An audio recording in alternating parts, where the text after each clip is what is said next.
बोले धर्मती प्रवर्तनायक श्री आदिनाथ भगवान की, बोले परम शांति विधायक श्री शांतिनाथ भगवान की, बोले चैतन्य चमत्कार प्रभु चिंतामणि श्री पाशनाथ भगवान की, बोले अतिशय कार्य करनाल वाले बाबा की, बोले वर्तमान शासनक श्री महावीर भगवान की, बोले परम पुरुष श्रवण अंगाराचार्य श्री विनिश्चय सागर जी महाराज की, बोले परम पूज्य चुल्ला श्री प्रज्ञान सागर जी महाराज की जय।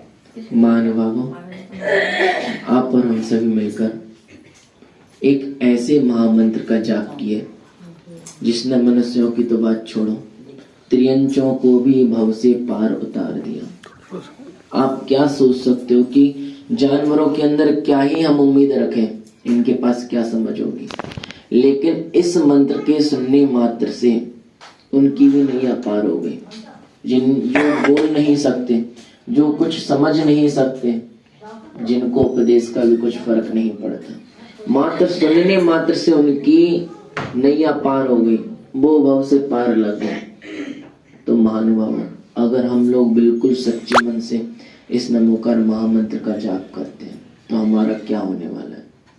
आप लोग विचार कीजिए, हम इस धर्म को छोड़कर जिनके पीछे भाग रहे हैं वो काम आने वाले नहीं है, सबको ही जानता है। आप लोगों की तो बात छोड़ो, ये तो कलयुग है और इतने स्वार्थी लोग इस कलयुग में बसते हैं। जब सतयुग का वास था तब हमारे अपने काम नहीं आए थे। याद करो द्रौपदी को, जब उसका चीरहरण हो रहा था, पांचों पांडव सामने खड़े थे, बताओ कौन आया था उसके काम? पांचों में से एक भी नहीं आया। और इतनी शक्ति थी उन लोगों में कि जितने लोग थे, एक आदमी, एक पांडव सबको पछाड़ के बाहर फेंक देता। लेकिन जब बुरा कर्म उदय में आया तो उनमें से एक भी काम नहीं आया। काम आया तो कौन आया? मात्र और मात्र सिर्फ एक धर्म आया काम। सिर्फ उसने यही मंत्र का जाप किया। जब ही तो ये लोग में अनुश्रुति है कि बस कृष्ण आ गए, तो ऐसे ही नहीं आ गए। जब उसने महामंत्र का जाप किया तब देवों को आना पड़ा, तब उसकी सहायता हुई। महानुभावों, आज आप जिनके पीछे धर्म को छोड़ रहे हैं ना, कि मुझे घर का काम करना है, मुझे अपने पति की देखरेख करनी, मुझे अपने सास बहू की देखरेख करनी, मुझे अपने घर कुटुंबी की देखरेख करनी, और जो आराम करने में मस्त है।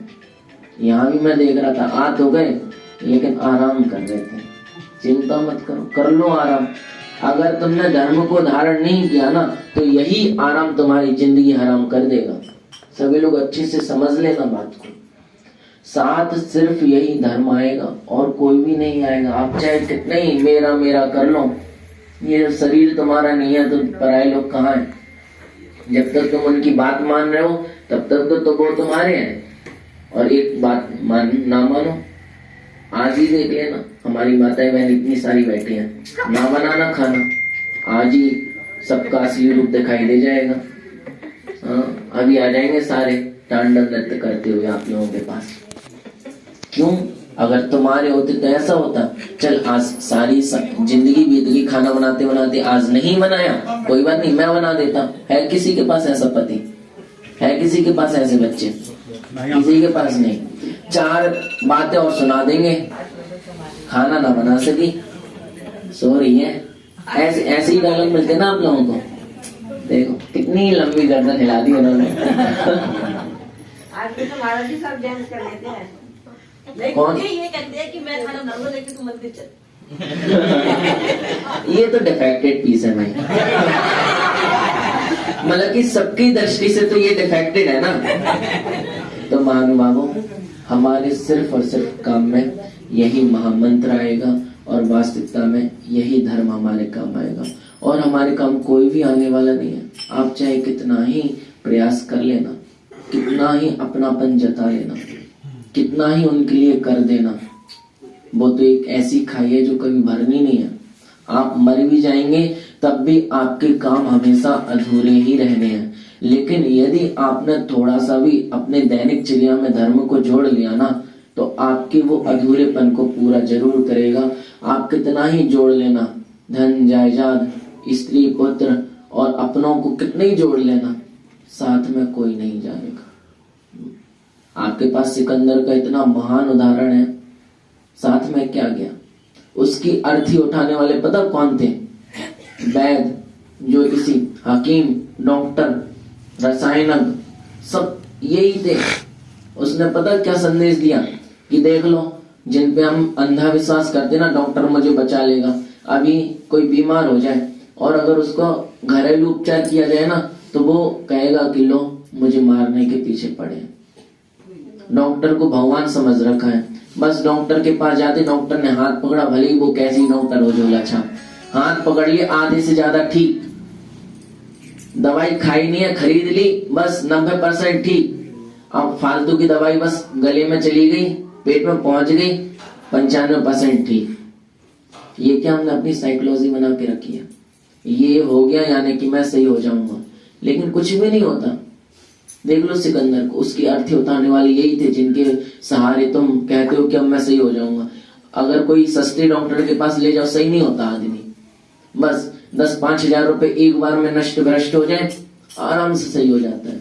अभी मैंने आप लोगों से कहा था कि बिल्कुल दिल खोल के भक्ति करना चाहिए, ग्रंथों में है, वादित्र जय पूर्व सदा करा बदाते, अर्थात जब हम भगवान की बिल्कुल मुख खोलकर और जोरों से जब भक्ति करते हैं तो हमारी पूरे माउथ की एक्सरसाइज हो जाती है ऐसी कोई मशीन जो हमारे मुंह की एक्सरसाइज कर सके।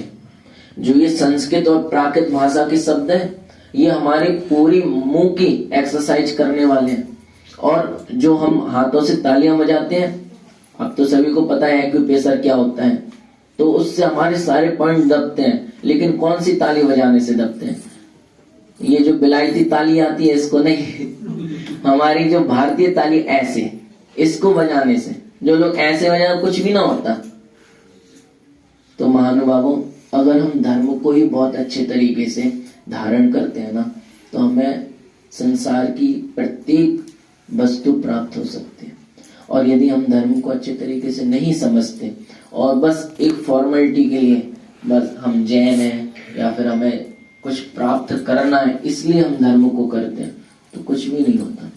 जब तक बेटा बिल्कुल निस्वार्थ भाव से परिपूर्ण रहता है, छोटा रहता है, तो उसमें स्वार्थ की गंदी नहीं रहती।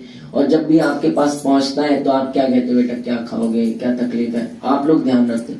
जैसे ही उसके अंदर स्वार्थ बसने लगता है, बड़ा होता है, स्वार्थ का वास हो जाता है उसके हृदय में, उसका आप लोगों के प्रति व्यवहार और आप लोगों का उसके प्रति व्यवहार अपने आप बदलने लगता है। बताओ, 23-24 साल के बच्चे की कौन केयर करता है?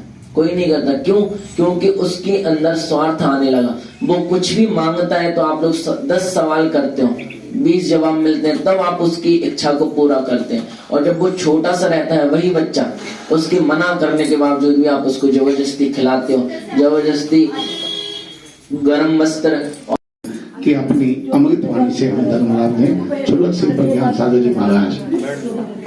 अम्मा जी, अब मेरा नंबर आ गया, सभी लोग शांत रहना, ठीक है? सभी लोग हाथ जोड़ लीजिए और अपने अंतर में विराजमान परमात्मा प्रभु का स्मरण करेंगे।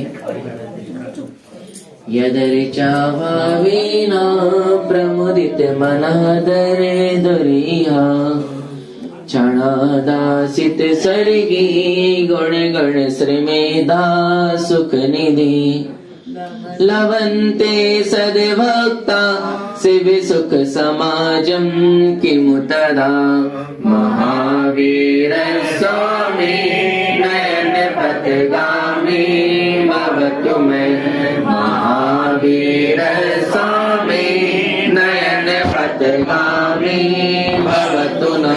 जो मोह माया मान मत्सर मदन मर्दन वीर है, जो विपुल विघ्नों बीच में भी ध्यान धारण धीर है, जो तरण तारण भव निवारण भव जलधि के तीर है, बेवंदनीय जिनेश तीर्थंकर स्वयं महावीर है, बेवंदनीय जिनेश तीर्थंकर स्वयं महावीर है, बेवंदनीय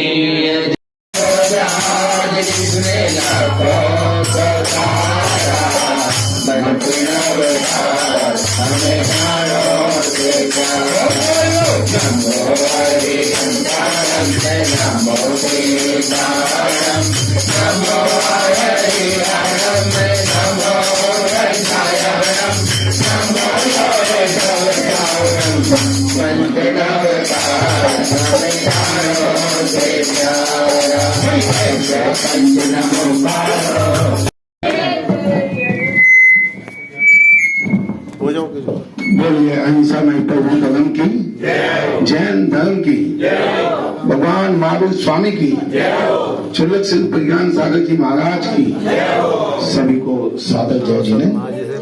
बहुत ही हर्ष का विषय है। आज रमन जैन जी के घर पर महामंत्र नवकाल का पाठ हुआ और कल इसी श्रृंखला में महामंत्र नवकाल का पाठ मेरे निवास स्थान 1768 सेक्टर 13 पर होगा।